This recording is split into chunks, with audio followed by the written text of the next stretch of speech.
ఆసియాలోని అత్యంత వృద్ధ ఆడ ఏనుగు కన్నుమూసింది. పన్నా టైగర్ రిజర్వ్కే గర్వకారణంగా నిలిచిన వత్సల అనే ఏనుగు తన 100 ఏళ్ల తన జీవన ప్రస్థావనాన్ని ముగించింది. అటవీ సిబ్బందిని, పర్యాటకులకు దాదీమాగా అలరించిన ఈ ఏనుగు ఆసియాలోని అత్యంత వృద్ధ ఆడ ఏనుగుగా గుర్తింపు పొందింది. వయోభారంతో పాటు పలు అవయవాలు విఫలం కావడంతో మంగళవారం తుది శ్వాస విడిచినట్లు అటవీ శాఖ అధికారులు తెలిపారు. ఈ ఏనుగు మరణంతో పన్నా అభయారణ్యంలో ఒక శకం ముగిసినట్లయింది. గత కొంతకాలంగా అనారోగ్యంతో బాధపడుతున్న వత్సల హినౌతా క్యాంపులో పశు వైద్యుల పర్యవేక్షణలో ఉంది.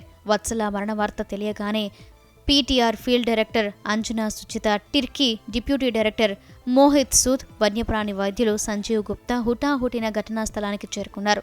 అనంతరం క్యాంపులోనే గౌరవప్రదంగా వత్సల ఏనుగుకు అంత్యక్రియలు నిర్వహించారు. ఈ ఏనుగు ప్రస్థానం కేరళలోని నీలంబూర్ అడవుల్లో ప్రారంభమైంది. అక్కడ కలప రవాణా పనులకు ఉపయోగపడిన వత్సలను 1971లో మధ్యప్రదేశ్లోని హోషంగాబాద్కు తరలించారు. ఆ తర్వాత 1993లో పన్నా టైగర్ రిజర్వ్కు తీసుకువచ్చారు.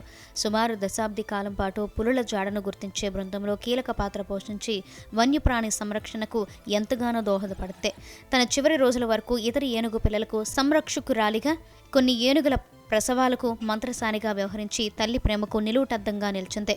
వత్సల మృతి పట్ల పన్నా ఎంపీ బీజేంద్ర ప్రతాప్ సింగ్ తీవ్ర సంతాపం వ్యక్తం చేశారు.